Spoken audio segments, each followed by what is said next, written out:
Yo, yo, yo, welcome to another fabulous episode of They Follow for Burners with your host, Raider Ragu himself. First of all, get some house cleaning stuff out of the way. Please subscribe. Hit the like button on the videos. Comment on the videos. Subscribe to the channel. The season is coming. Pause. And we're going to have a lot of exciting stuff on here, a lot of breakdowns, a lot of analysis of stuff, and just a bunch of goings on as far as what's what with Raider Nation. You can't get it any better than here. The people that you're looking up to follow this show from their burner accounts to get ideas. That's the name of the show. That's the name of the channel. They follow from burners. Anyway, today, a couple of things. Not even going to hold you long. First of all, I was thinking about the whole Chargers, Rams, and Raiders saga of it's almost been a decade now ago. Actually, it's roughly about 10 years, 8, 9, 10 years old. So that's how far back it goes. First of all, I just officially realized, and some of y'all gonna be like, Ragu, you slow, because we've been through this. I just realized that the NFL didn't allow the Raiders to move back to Los Angeles, even though they know it would have been successful, lucrative, because of gangs. In their minds, Raiders apparel has been co-opted by gangs. So that's bull crap. That's bull. I'm from LA, born and raised. There's no gang in LA whose symbol or any of that stuff is the Raiders. You know, right? If you're from LA, you different. We have our different ball caps and whatever that represent different hoods. We keeping it 1,000. Like a lot of people, y'all might not know about it, but LA, we got our whole little subculture in the gang thing with regard to the ball caps, right? Each of them, there's a lot of ball caps. They all mean something. The Raiders hats are really neutral, bro. You wears a Raider hat. Now, there might be like some Mexican gang or something that I don't know about or whatever. That's the Raiders.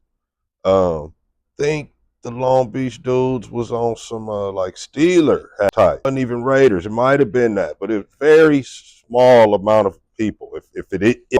But for sure, the Raiders colors are black, so it's not red or blue, right? And that hat don't represent nobody's hood, bro. So they was the shit that happened back in the 80s at the Coliseum, I guess, is what they was going off of. And kind of like NWA rap, you know, all that they had on Raider gear. And they just said, screw that. The Raiders can't come back to LA. It's too the adopting of the Raiders apparel by gangs. All right, anyway, man, I ain't even gonna stay on that long. That's just something that I just realized happened today.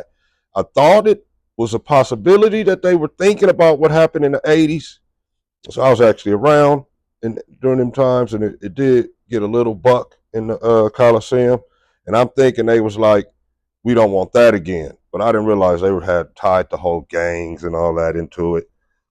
I thought they were just, thought the Raider fans were rowdy, but nah, they want to bring the gang element into it. And then, the people hear gangs, and then they think, here, as far as what you think they think when they hear gangs. You feel me? Anyway, so that brings me to the Rams. The Rams owner, Stan Kroenke, with the help of the NFL, think he got a loan, built SoFi Stadium, right? And so that's their crib. It's the Rams crib, bro.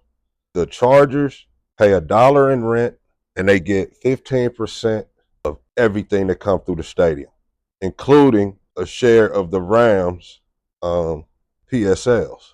Their suites are all together, the Chargers and Rams, and they both share the money. And they 15% of everything in the stadium, all revenue streams. And they only play $1. So they really hooked the Chargers up. So the Chargers are sitting there making money and not even having to pay anything. They don't have any stadium debt. However, they are probably like, man, you got when the Niners come in here, the Steelers come in here, the Raiders come in here, and I believe there are more Rams fans than there are Charger fans. All of those teams are drawing more than the Chargers at SoFi. And don't try to lie and say that it's not true, because I know. You gotta show different angles of the stadium or whatever on TV, but man, we know.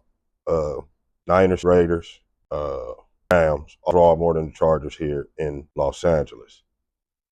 Chargers owner Dean Spanos has the sweet deal though. But if they really want to make their name or make a splash in this league, I think they should pack it up and move to St. Louis.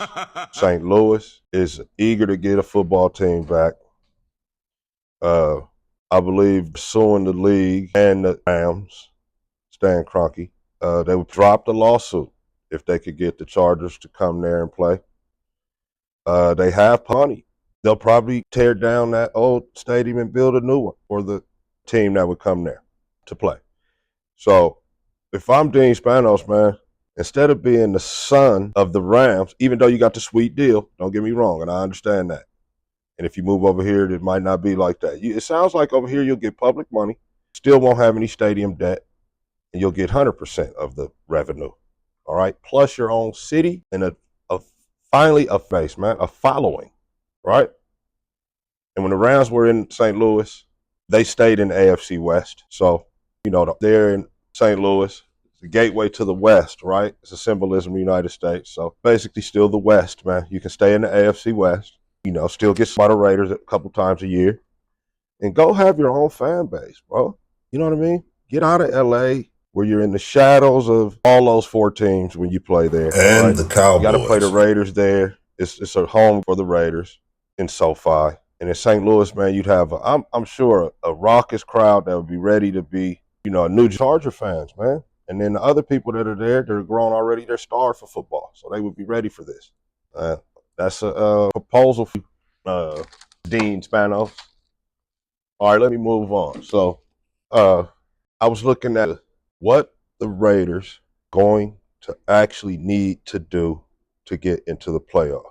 And I came up with some interesting numbers. Simple formula, right? For top 10 in defense, they were number 9 defense.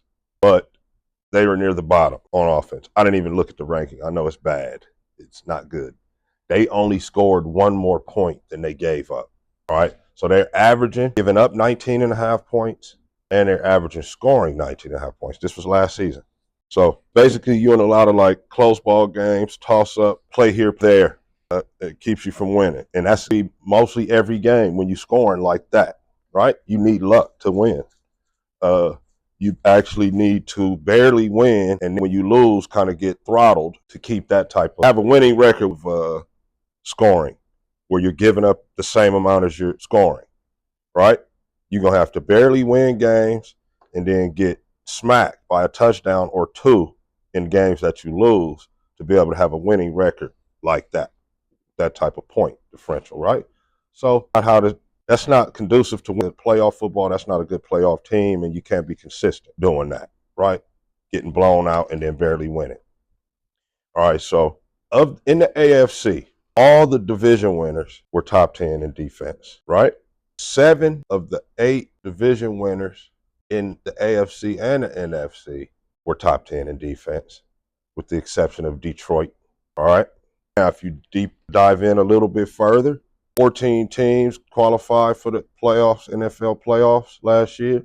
8 of those 14 were top 10 defense, all right? So you say, okay, that's 6 teams, right? They get in top 10 defense. It's like, so what are you talking about, Ragu? Right? All right, stay with me. Of the 6 that's not top 10 on defense, they're top 10 on offense. You understand? So you can't just be trash in either aspect, bro. You got to either be really bringing it on defense or you really got to be bringing it on offense, right? So you got 5 of the 14 participants are top 10 offensively, 8 of them top 10 defensively. You like Ragu, that's 13. Where's the other team? Well, it's Green Bay, who was 11th in both, right? Green Bay is that other team, and they were the 11th ranked team offensively and defensively. So again, bro, it's right there. The Raiders defensively are a playoff team. I said it. And that was last year before Wilkins, right? That's the only thing that happened is that we're going to lose him, right? And we lost Amik Robertson, who I love. I'm a big Amik guy. But nobody had Amik as a top-tier corner.